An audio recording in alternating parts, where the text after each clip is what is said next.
Hola, ahora vamos a hablar de funciones racionales exponenciales, también cuadráticas, perdón. Entonces vamos a comenzar con la función cuadrática.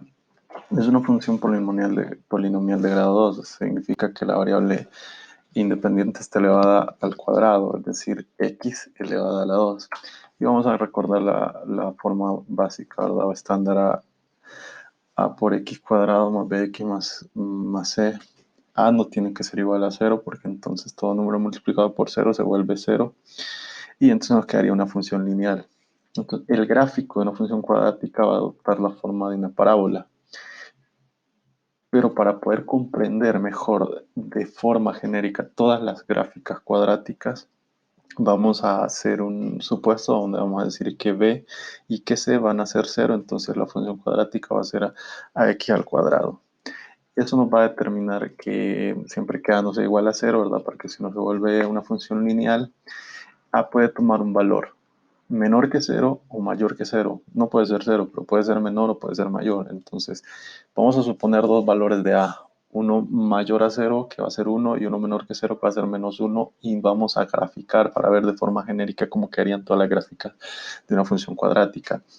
Entonces, ¿qué es lo primero que vamos a hacer? Obviamente vamos a encontrar los pares ordenados, ¿no? Vamos a darle valores a x, negativos, 0 y positivos, para las dos funciones, y igual a 1 por x cuadrado y y igual a menos 1 por x al cuadrado. Entonces, vamos a ver cómo nos quedaría el primero. Cuando damos un valor negativo a una potencia par, o sea, menos 4 elevado al cuadrado, nos va a dar un número positivo, 16, ¿verdad? Por 1 va a ser positivo para y igual a 1x cuadrado. Pero para y igual a menos 1x al cuadrado se va a volver negativo porque, ¿verdad? Menos 4 al cuadrado va a ser 16 por menos 1 se va a volver menos 16. Entonces, cuando unimos estos pares ordenados para y igual a 1x al cuadrado, uno lo estamos poniendo ahí de forma indicativa. Cuando unimos esos pares ordenados va a salir una parábola hacia abajo, ¿verdad?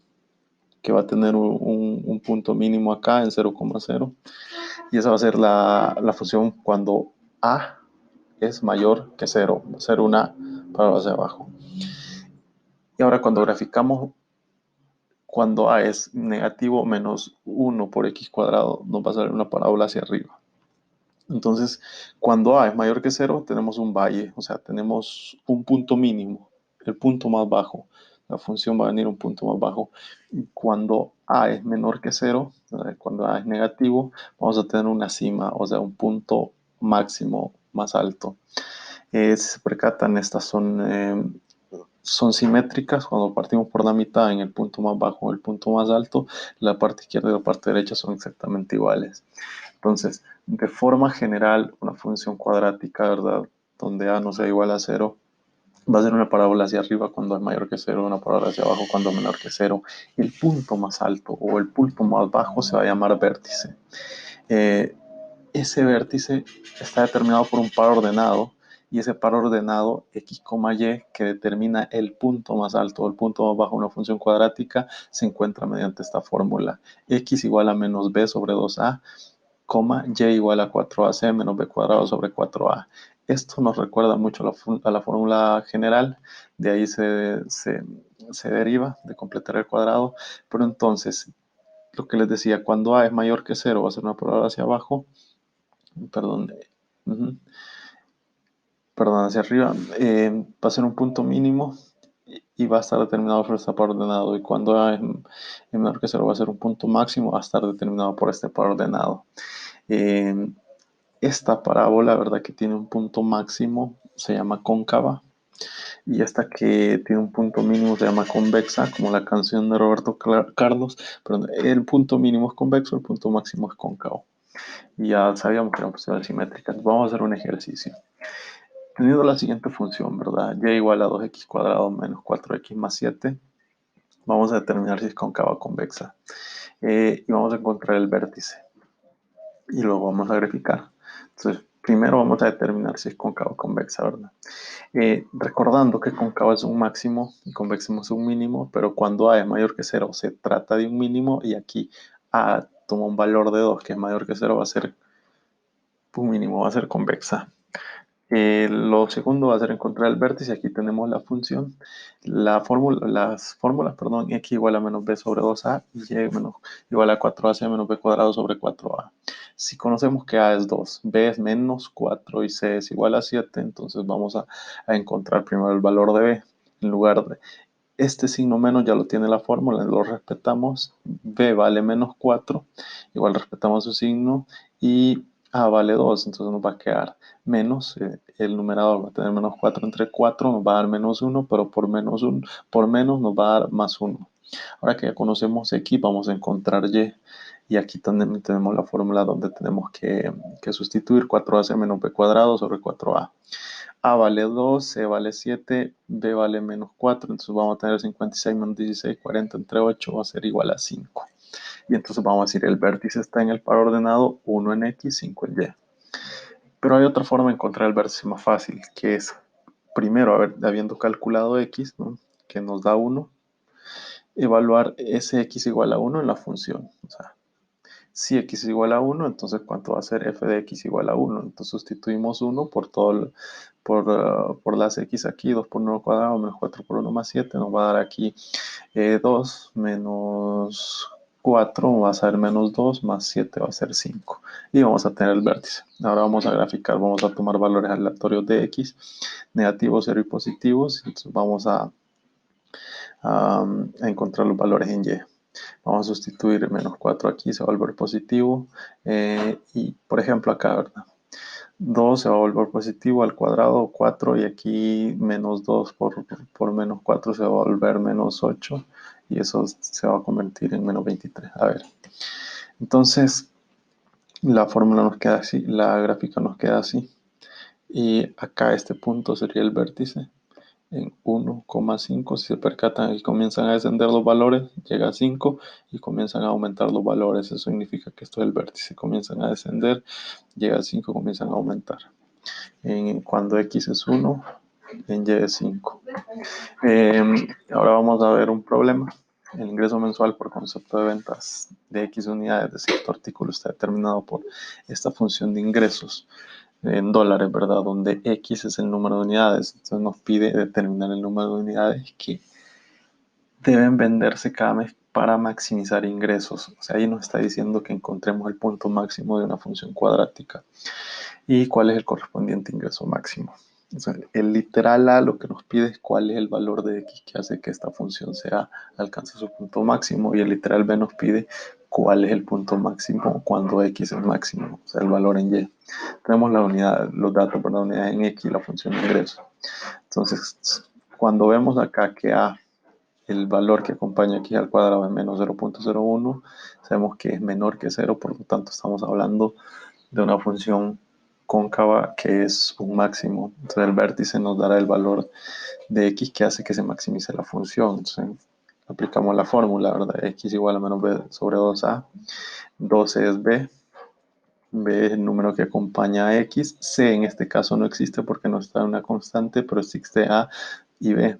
Pasa que está desordenado, pero entonces A va a ser menos 0.01 y este signo negativo y signo negativo hacen que los dos se anulen y se vuelvan positivos, y que el valor que hace cuando se venden 600 unidades, cuando X 600 unidades, se alcanzarán los ingresos máximos. Ahora vamos a encontrar el valor, el literal B, cuál es el correspondiente ingreso máximo. Ahora que ya conozco que 600 es lo que maximiza mis ingresos, nada más sustituyo, ¿verdad? En lugar de X voy a poner 600 y primero resuelvo la potencia, luego la multiplicación, y a 7000 le resto menos los 3600, 7200 menos 3600, y me da que los ingresos máximos van a ser $3,600. Ahora vamos con las funciones racionales. Las funciones racionales van a ser el cociente de dos funciones, es decir, va a ser una división, g de x sobre h de x, siempre que el denominador h de x no sea 0, porque entonces se indefine, y cualquiera puede ser de n o m grados. Solo la única condición es que h de x no sea 0. O sea, nunca puede ser 0 el denominador. En algunas ocasiones se identifican algo que se llama hipérbolas equiláteras. Y es como este ejemplo. Vamos a graficar 1 sobre x menos 3. Primero vamos a asignar valores a x, ¿verdad? Negativos, 0 y positivos. Pero vean acá. cuando x toma el valor de 3, acá no existe un valor para y. ¿Por qué? Porque 3 menos 3 es 0 y 1 entre 0 no se puede calcular, ¿verdad? Entonces, acá comienzan los valores a aumentar, llegan a 3 y comienzan otra vez a aumentar. Y la gráfica queda seccionada. Por ejemplo, acá, ¿verdad? Acá cuando se es 3, comienza la gráfica desde el lado izquierdo a descender y comienza desde el lado derecho a aumentar, ¿verdad? Entonces, lo que es interesante de esa gráfica es la característica de esto, las asíntotas. Es decir, el gráfico en el eje horizontal va a tender por el lado del infinito negativo a 0, pero sin llegar a ser 0, y por el infinito positivo también se va a acercar a 0 sin ser 0. O sea, nunca va a tocar el eje X, nunca va a tener un intersecto con el eje X. Y en el eje vertical nunca va a llegar a ser 3, se va a acercar a 3 en el infinito negativo y se va a acercar a 3 con el infinito positivo, pero nunca va a ser 3. Vamos a ver un ejemplo, ¿verdad? Una tienda tiene un ingreso de $500 al día sin considerar el precio de sus productos, es decir, sabe que en el día vende 500. Eso quiere determinar la función de su demanda y graficarla. Pero primero determinamos que el precio es igual a ingresos por unidad, ¿verdad? Si los ingresos igual a precio por cantidad, nada más despejamos, el precio va a ser a ingresos entre cantidades vendidas. O sea, es el precio promedio, ¿verdad? Si no sabemos cuántas unidades ha vendido, entonces X va a ser una variable. Y entonces vamos a tener la función. El precio va a ser igual a 500 sobre las unidades vendidas. Y graficamos, damos valores a X y encontramos su valor en Y. Entonces va a quedar así. En el eje de las ordenadas vamos a tener el precio, el de las abscisas vamos a tener a las unidades, y aquí vamos a tener que a medida que el precio baja, aumentan las unidades vendidas. Una relación inversa entre precio y cantidad, que es en realidad una función racional. Ahora vamos con las funciones exponenciales. Una función exponencial es de la siguiente forma, donde aquí vamos a tener una base y vamos a tener una potencia. La potencia va a ser la variable. El punto es que la base debe ser un valor mayor que 0 y no puede ser igual a 1. O sea, puede ser mayor que 0, pero no puede ser igual a 1. Y el exponente puede ser negativo o positivo. O sea, ¿por qué puede ser mayor que 0 y no puede ser igual a 1? Hay que recordar las reglas de potenciación que vimos al inicio, que recuerdan que era que la potencia, el número 1 elevado a cualquier potencia sigue siendo 1, entonces por eso no puede ser 1. Pero cuando la función toma el valor de la base es mayor que 0 y menor que 1, es una función decreciente, y cuando toma un valor mayor a 1 es una función creciente. Esas funciones explican procesos de crecimiento o decrecimiento en el tiempo, pero de crecimiento acelerado, exponencial, valga la redundancia. Que nos vamos a tener es la siguiente función, y igual a 2 a la x. La base es 2, x es la potencia. Se nos pide determinar si es creciente o decreciente, identificar el intersecto con el eje x, perdón, con el eje y. Y entonces vamos a dar primero, ¿verdad? ¿Cómo resuelvo literal A? Si es creciente, pues la base 2 es mayor que 1, entonces yo sé que va a ser creciente. Entonces le doy valores, ¿verdad? A X, positivo, negativo, 0 y positivo, y entonces le doy un valor. Cuando le doy una potencia 0, un valor 0, a la potencia, todo número elevado a la 1 se convierte en 1. Y entonces nos va a quedar una función que es creciente, así, ¿verdad? Creciente, unas variaciones en X generan grandes variaciones en Y. Y cuando Y está elevado a la 0, su valor es 1, entonces el intersecto siempre va a ser aquí, en 0,1. 0 en X, 1 en Y. A medida, aunque esta asíntota al eje X también nunca va a ser 0, se aproxima a través del infinito negativo. ¿Qué va a pasar si la base es mayor que 1, verdad? Siempre que la base aumente de valor va a cambiar más, va a crecer a tasas más crecientes. Ahora vamos a graficar la siguiente función, un medio elevado a la x. Vamos a determinar si es creciente o decreciente y vamos a identificar el intersecto con el eje y. Primero, ¿verdad? Vamos a ver si es decreciente, si es mayor que 0 y menor que 1, entonces va a ser decreciente. Luego le doy, asigno valores a x y me doy cuenta que cuando le asigno el valor de 0 también va a ser 1. Entonces, siempre, ¿verdad? La gráfica va a ser decreciente y el intersecto va a ser en 0,1. Siempre. Porque cualquier número elevado a la 0 va a ser 1. Y esta es asintotal eje X también porque se acerca a 0 por la derecha, pero nunca va a llegar a ser 0. Cuanto menor es la base, mayor es la tasa que decrece. Si la base es menor, mayor es la tasa a la que decrece y siempre va a tener el mismo intersecto.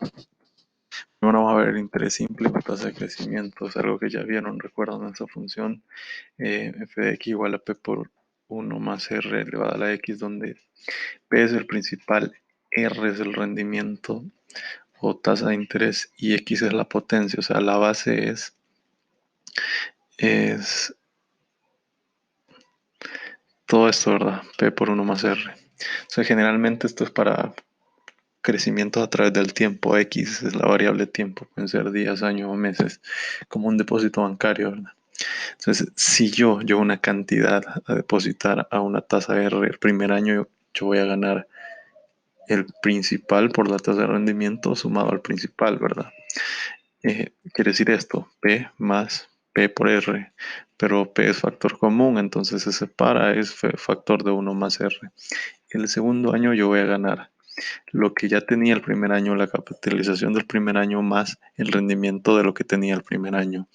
En este punto el factor común es P por 1 más R, entonces se puede poner P por 1 más R, factor de 1 más R. Entonces este factor 1 más R queda repetido y se puede elevar al cuadrado y así para todos los años, para el año 3, 4, 5.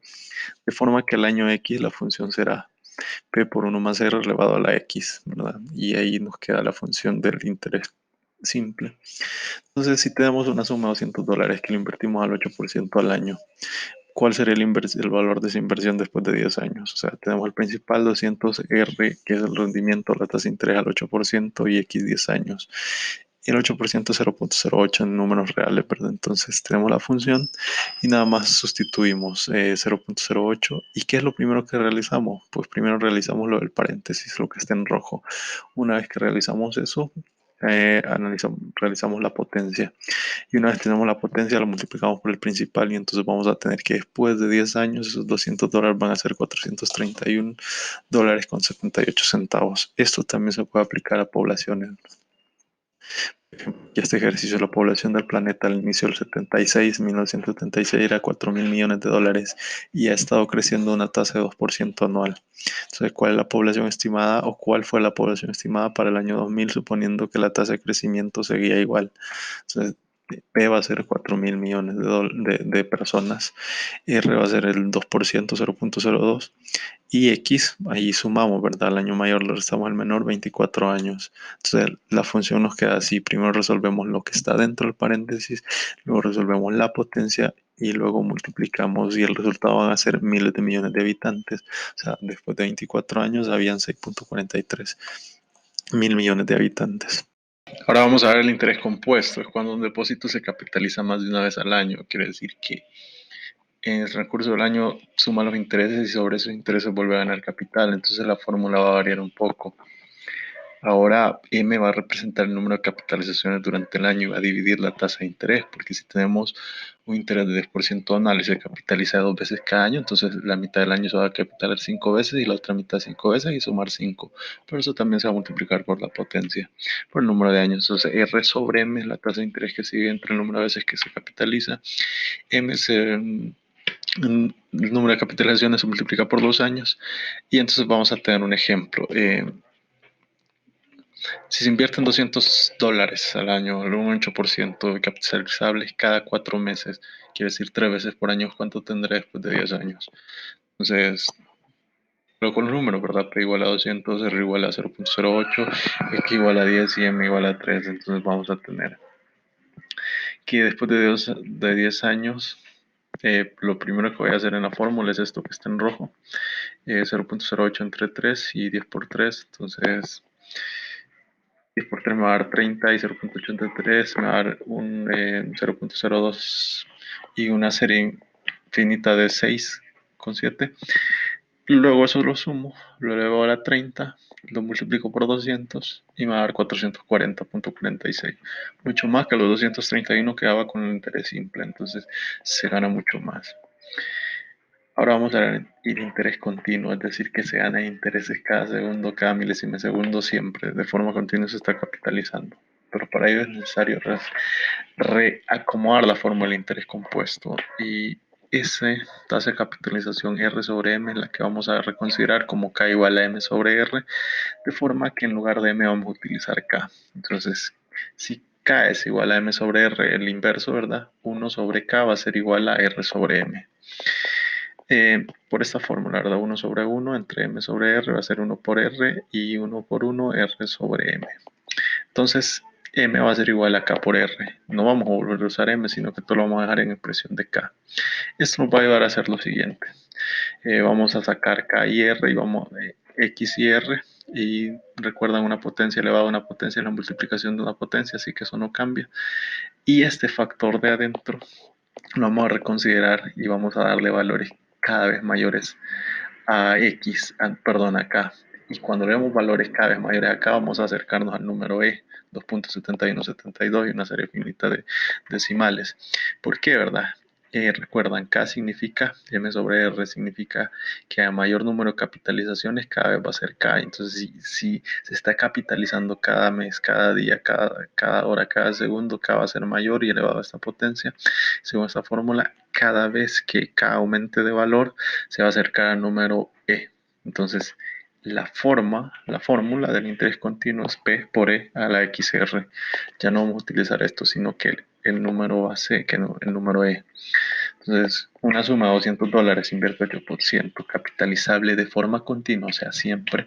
Vamos a calcular el valor de la inversión después de 10 años. Entonces vamos a tener P200, el principal, el rendimiento del 8%, 10 años. Ahora la fórmula cambia, el principal por E elevado a la RX. Entonces lo primero que vamos a hacer es la potencia 10 por 0.08, luego le vamos E a la 0.8, esto lo pueden hacer en su calculadora. Shift E, y está para que ponga una potencia. Y nos va a dar eso. Y nos va a dar 445,10. Nos va a dar mucho más que la capitalización que de cada 3 veces al año. Y que el interés simple. ¿Va? Se gana mucho más que un interés simple y un interés compuesto. Ahora vamos a ver el último ejemplo. Ahora una población infectada por coronavirus se explica por medio de la siguiente fórmula. Algo así como lo que estamos viendo en los noticieros a diarios, 45 por E a la 0.11x. Entonces, donde x es el número de días y vamos a determinar el número de casos después de 15 días. Con 45 casos actual, ¿verdad? Entonces uno después de 15 días sustituye el 15 por 11, nos va a dar 1.65, E a la 1.65, 5.20 y nos va a dar 234 aproximadamente. Entonces, si yo quiero calcular para 30 días, ¿qué hago, verdad? Sustituyo x por 30. Y eso es todo, luego vamos con las funciones logarítmicas.